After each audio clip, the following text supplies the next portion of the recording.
Bismillahirrahmanirrahim. Assalamualaikum warahmatullahi wabarakatuh. Selamat datang kembali di channel saya, Didik Science. Semoga para penonton saya yang menonton video ini dalam kondisi sehat walafiat dan selalu bersyukur dalam kondisi apapun.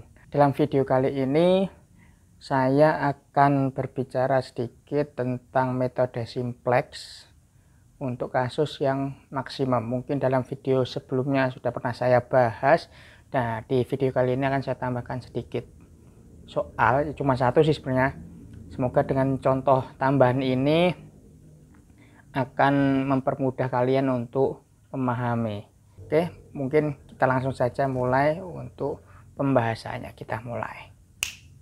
Di sini kita bicara tentang metode simplex untuk kasus yang maksimum. Jadi masih kita bicara tentang linear programming atau program linear.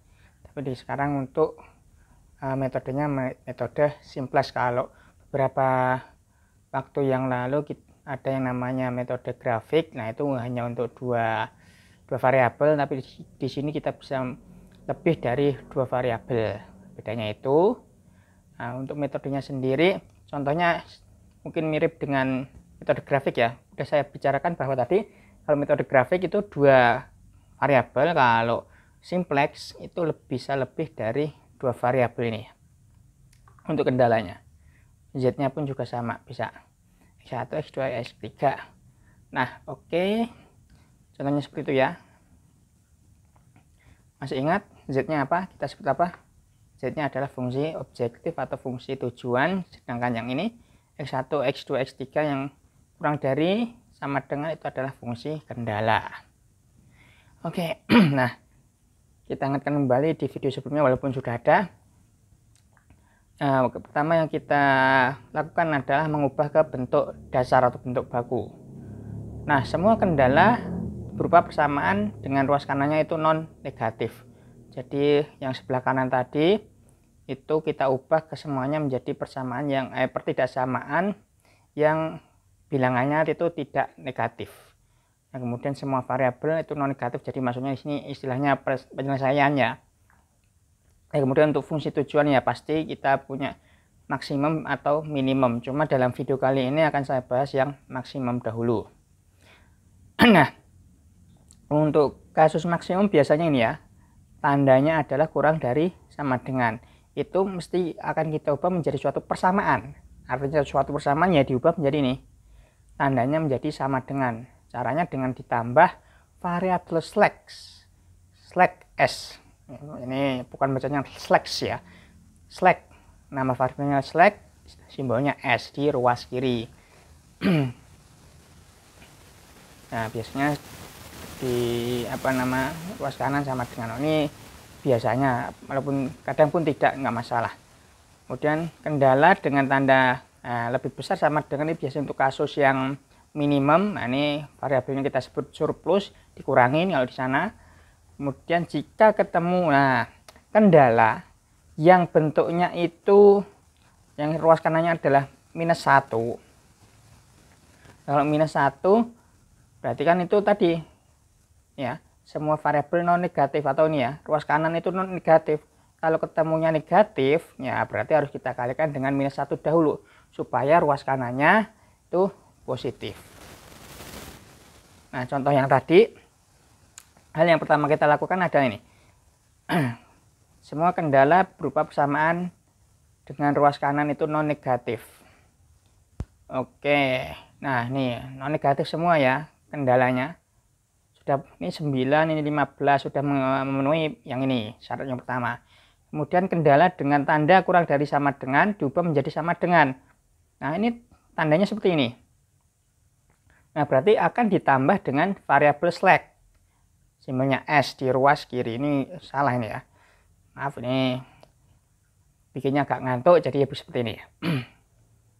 Nah, harus 0. Jadi di ruas kiri kita tambahkan variabel slack S. Oke, nah, jadinya seperti ini. Untuk fungsi tujuannya di ruas kanan jadikan 0. Di ruas kanan jadikan 0. Nah, caranya bagaimana? Tadi yang x1 plus 9x2 plus x3 itu pindah aja ke ruas kiri. Jadi ini tadi, nah ini kan x1 plus 9x2 plus x3 pindah ke ruas kiri. Nah yang lainnya tinggal tadi, ini yang kendala pertama ditambah variabel slack. Nah kita sebut variabel yang pertama S1, kemudian untuk yang kedua, kendala yang kedua kita sebut S2. Jadi kita bedakan antara variabel kendala pertama dan kendala kedua. Nah kalau kendalanya kita samakan ya bingung nanti kita. Nah kemudian kita buat tabel seperti ini. Ini variabel Z, ngikutin ini ya, Z, X1, X2, X3, S1 dan S2 ditambah dengan ini. Nah kita masukkan di sini koefisien-koefisiennya, dimulai dari yang atas itu dari mulai fungsi tujuan. Ini koefisien di Z adalah 1, koefisien di X1 itu min 1, koefisien di X2 nya min 9, koefisien X3 nya min 1. S1 S2 nya enggak saya tulis, seharusnya ada ditambah 0 S1 ditambah 0 S2, seharusnya seperti itu, cuma tidak saya tulis di sini, sehingga di situ S1 dan S2 nya untuk di fungsi tujuannya adalah 0. Nah untuk di kendala yang pertama ya tinggal masukkan saja di situ. Ini X1 nya adalah 1 koefisiennya, kemudian di sini koefisiennya di X2 adalah 2, koefisien X3 adalah 3, dan koefisien S1 adalah 1. Kemudian dan seterusnya masukkan saja 3, 2, 2, ininya S1 nya kan nggak ada 0, sehingga S2 nya 1. Nah kemudian ini ada tabel kolom solusi, ya tinggal masukkan bagian ruas kanannya, dimulai dari fungsi tujuan 0, kendala pertama 9, kemudian S2 nya adalah 15. Oke, kita ke tahap selanjutnya adalah kita akan memilih yang namanya entering variable. Nah di situ sudah ada keterangan entering variable adalah dengan memilih koefisien paling negatif besar. Jadi negatif paling besar nih, koefisien paling negatif. Paling negatif yang mana? Ini ya, yang paling negatif. Nah, sorry ini kalimatnya agak aneh ya. Koefisien paling negatif. Mana koefisien yang paling negatif? Adanya cuma di ini, di baris pertama. Mungkin kalau kalian lihat, ini baris pertama. Ya, bagi min 9. Oke, kita beri tanda seperti itu. Nah, jadi inilah yang menjadi entering variabelnya. Entering variabelnya adalah X2 ini. Nah, udah kita tentukan entering variabelnya.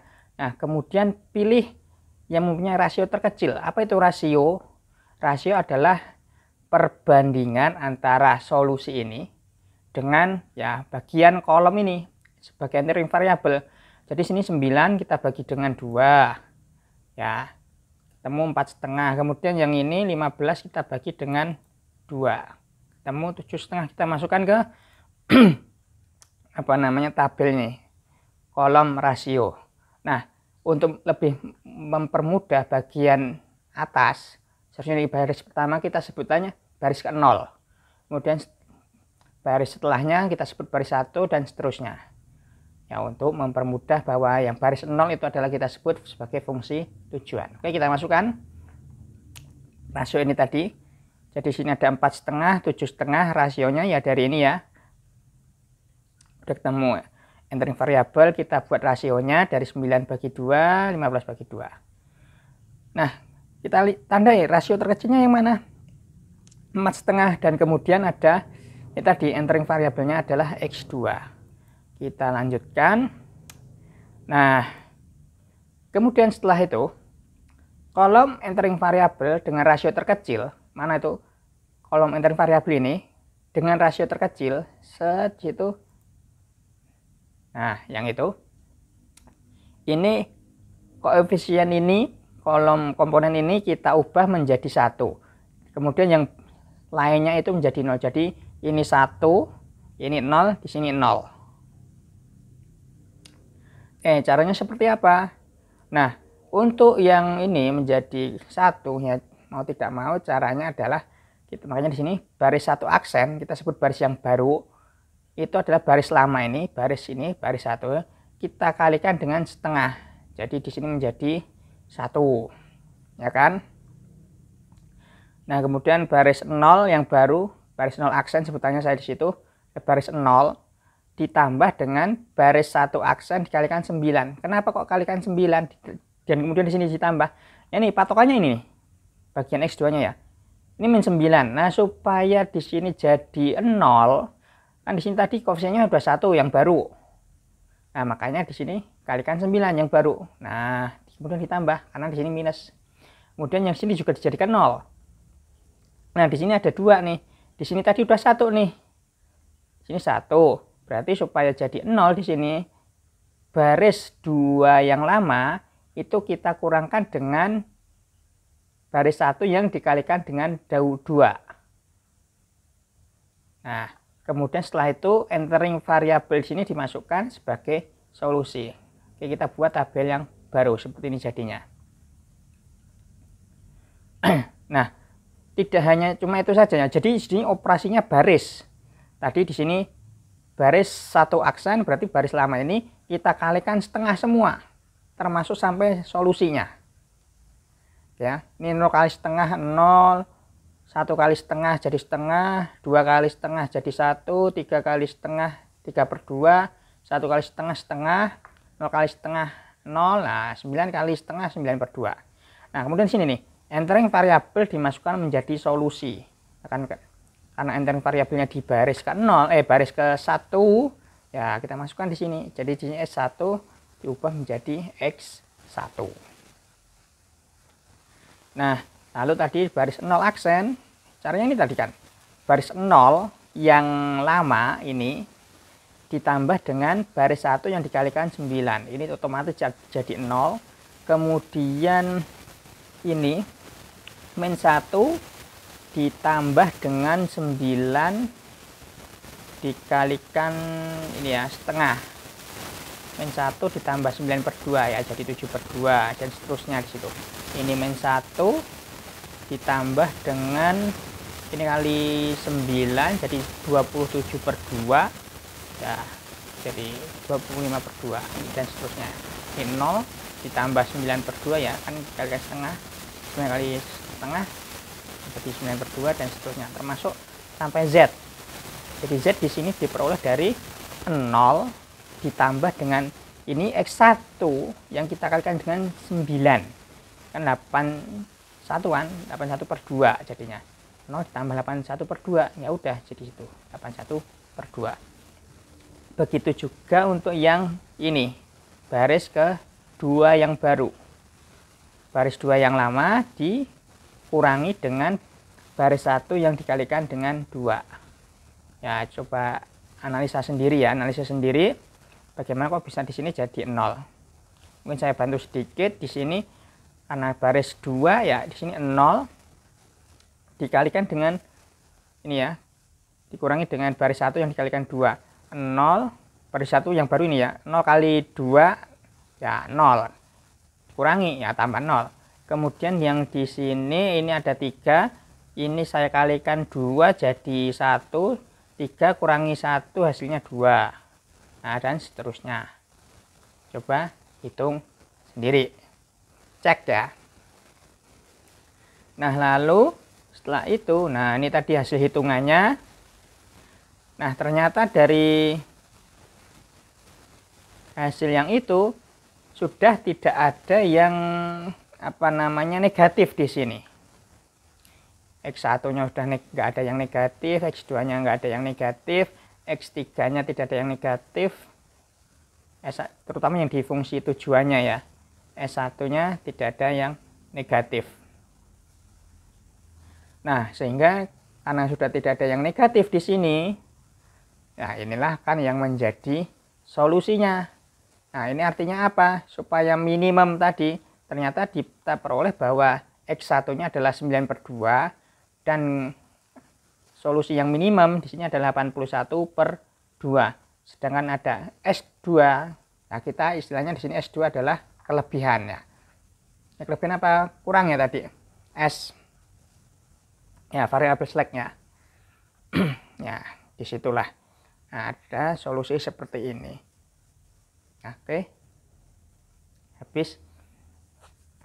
Nah, semoga dengan adanya video ini akan mempermudah pemahaman, mempertajam pemahaman tentang metode simplex, walaupun ya sudah ada video sebelumnya akan saya lampirkan juga di kolom deskripsi. Oke, terima kasih telah menonton, semoga video ini ada manfaatnya. Jangan lupa untuk di-share jika video ini punya manfaat. Sampai jumpa di video selanjutnya. Terima kasih. Wassalamualaikum warahmatullahi wabarakatuh.